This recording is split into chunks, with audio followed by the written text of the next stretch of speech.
আসছেন, ভিতরে আসুন, আসন গ্রহণ করুন। আমি আসছি মথুরাপুরী থেকে। আমি মহারাজ কংসাসুরের সেনাপতি অস্ত্র। মহারাজ মথুরাপুরে ধনুর্যজ্ঞ করবেন, তাই আমাকে আমন্ত্রণের পত্র লিখে পাঠিয়েছে। এই দেখুন মহারাজ, এই নিন তার পত্রখানি। দেখি কংসাসুর কি পত্র দিয়ে পাঠিয়েছে।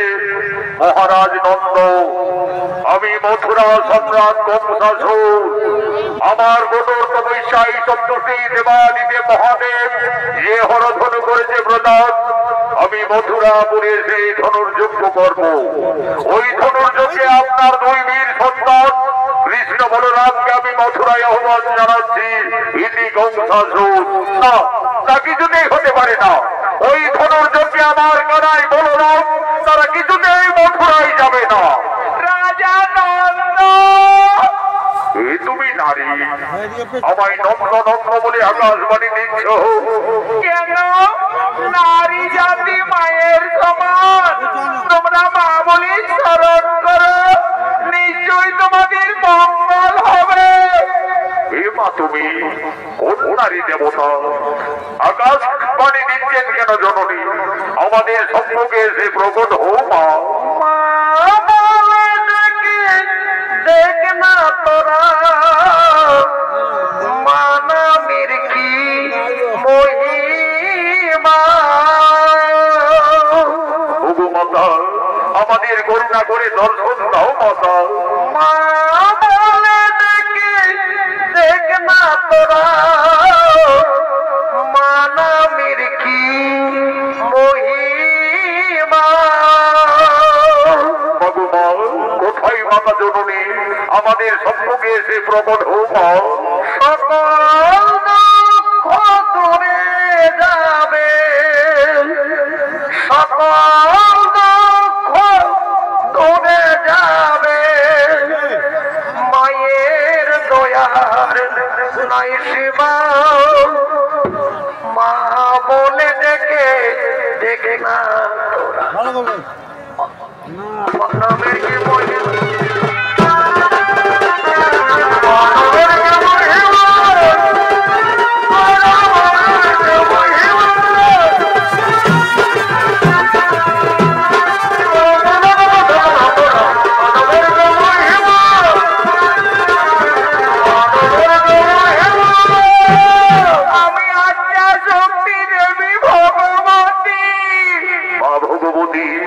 আমাদের করুণা করে দর্শন দিয়েছেন মাতা।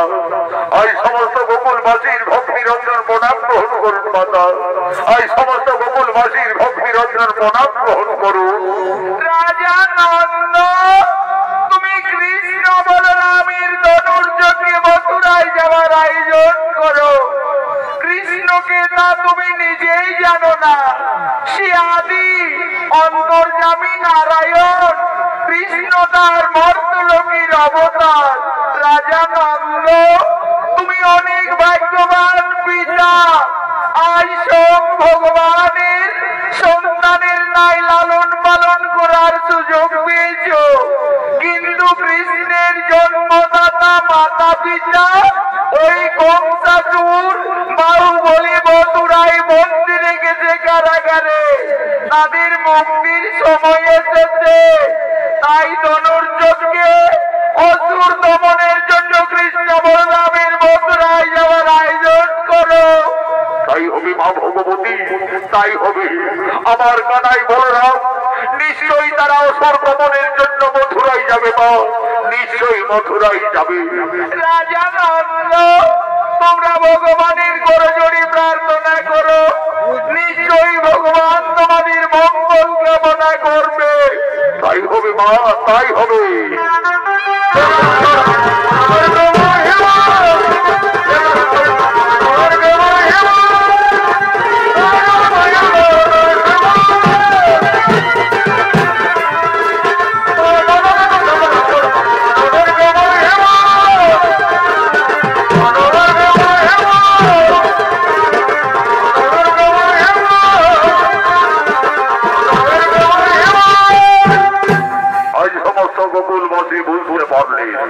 কৃষ্ণ সামান্য বংশীধারী রাখাল বালক নয়, সে অন্তর্যামী ভগবান নারায়ণ, কৃষ্ণ তার মর্তলোকীর অবতার। আজ সমস্ত গোকুলের গোকুলবাসী ভগবানের রূপ দর্শনের জন্য সকলে একাগ্র চিত্তে শরণাপন্ন হলে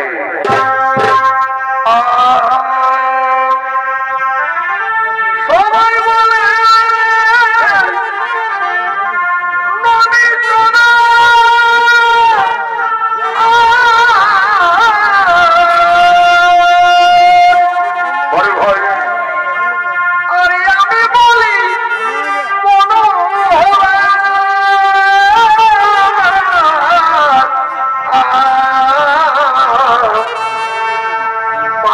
মোর পালো কি স্বভাব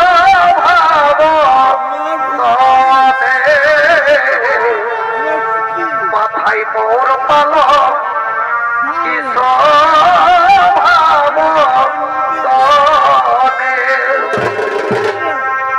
কালিয়া দমন ধরিলে গিরি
আন্তর্জাতিক খাতি সম্পন্ন স্বর্গীয় আদালত